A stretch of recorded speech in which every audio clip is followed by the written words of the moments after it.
Guys, let's talk training vid.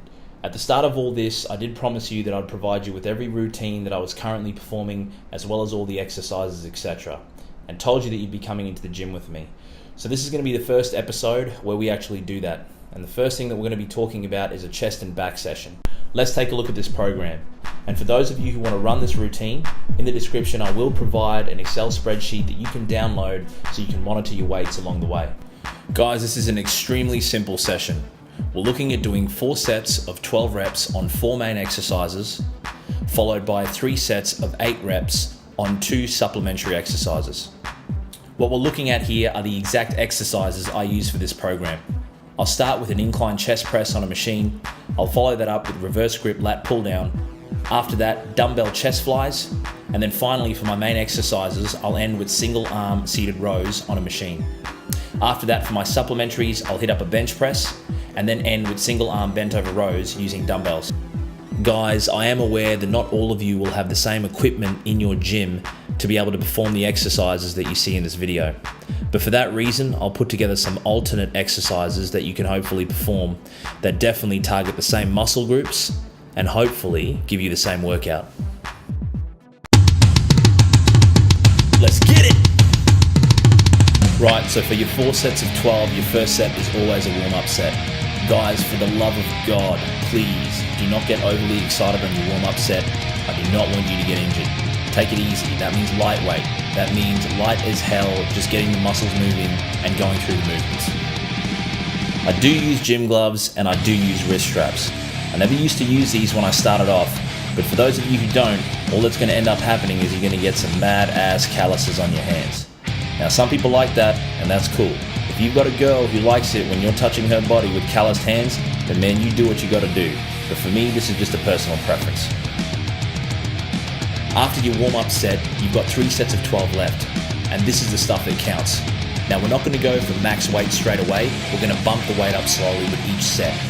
First set, once again, just a little bit heavier than the warm-up. Second set, bumping it up again. And third set is where we're going to try to do our max weight for 12 reps.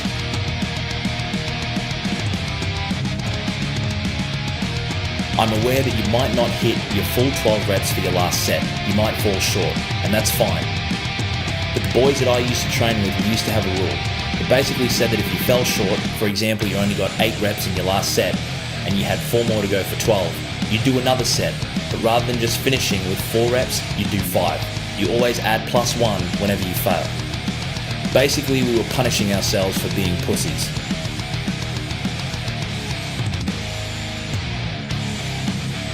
Reverse grip lat pull down.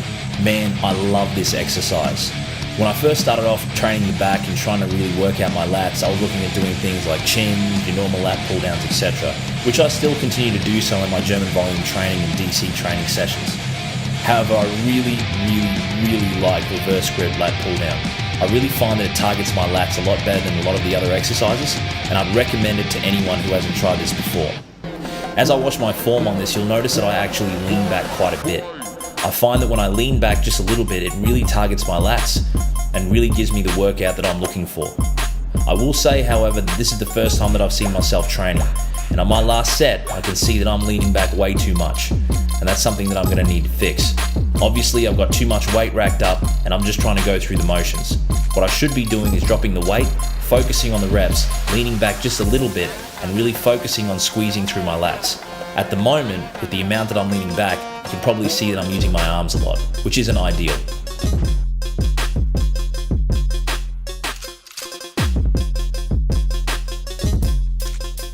So for our chest exercises so far, we've looked at an incline chest press, which has worked the top part of our chest, and now we're hitting some dumbbell chest flies to get movement throughout the rest of our chest.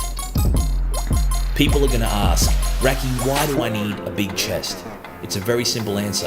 Everybody knows that it's one hell of a major achievement to have a bigger cup size than your girlfriend. Oh, yeah. Man, chest flies are a beautiful exercise. And for those of you who are not feeling too comfortable using dumbbells, set up a bench where your cables are and just do cable chest flies. As with all exercises, same theory applies. A warm-up set with a light weight, extremely light just to get movement happening, and then after that, going up in weight for each set until So for our last set, we're using a max weight for 12 reps. Be OCD on this exercise. For some reason, I've always been OCD with this one, right? A rep doesn't count unless you touch the weights at the top.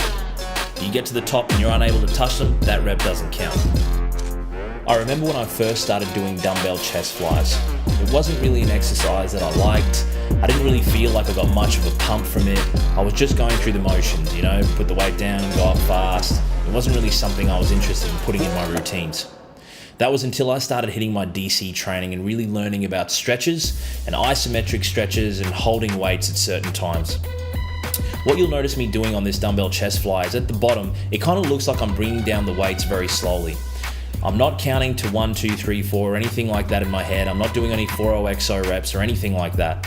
What I'm actually doing here is I'm trying to really feel a stretch on the way down through my chest, and only once I feel a really good stretch through my chest is when I start pushing the weights back up.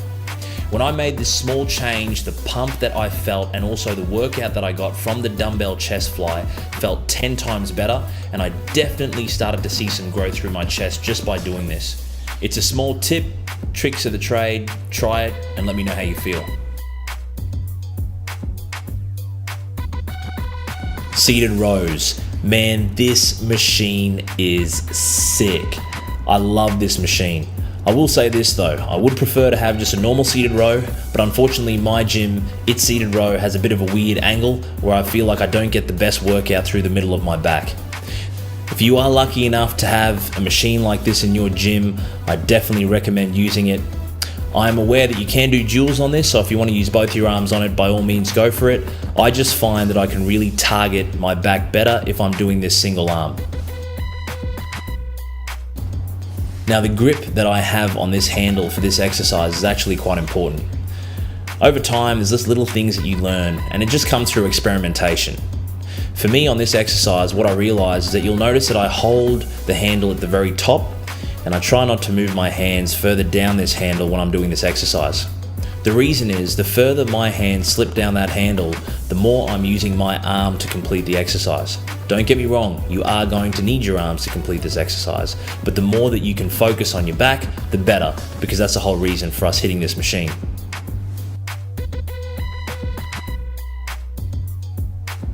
Now, when we talk about supplementary exercises, the exercises that you're going to be doing at the end of your session, I want you pushing some relatively heavy weights. I don't need you going for your absolute maximum, but I need 3 sets, 8 reps, heavy, and something that's going to challenge you for those 8 reps. Bent over row. Boys, do not get too excited on this exercise. I used to be that guy. Do not get the heaviest weight in your gym and rep it out as fast as you possibly can. If you do not go through the full movement, you are getting nothing from this exercise except possibly big arms. Man, this exercise hurt like shit. Unfortunately, I'd done some damage to my rib cartilage, so for that reason I switched up the exercise to something that hurt a little bit less, and for me that was a close grip pull down. Let's look at this bench press. I can already see that my right side is doing a lot of the work, and that's something that I'm going to have to work on. What you will notice on this last rep is that I hold the weight on my chest for a certain amount of time before I push it back up.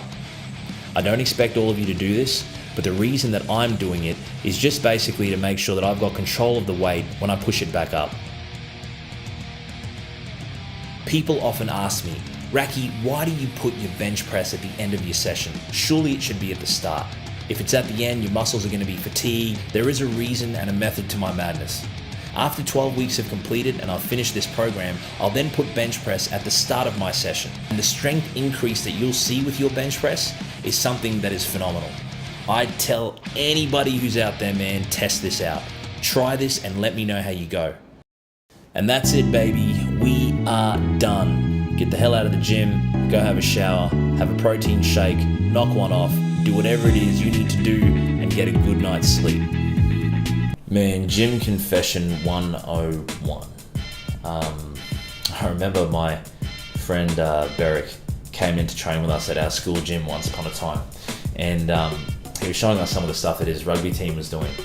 And what he did is he'd set up the Swiss ball, and he'd be able to just jump and land on the Swiss ball and just balance, which is really cool. But then he would also be able to run up to the Swiss ball, jump, and then balance on it.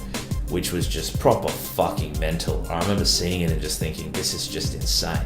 But at the same time, for the majority of guys that I actually used to play sport with and swim with, we were all pretty competitive, so I got a bit of a competitive nature. So I didn't want to do it around him because I knew that, I'd probably fuck up the first couple of times, I should say.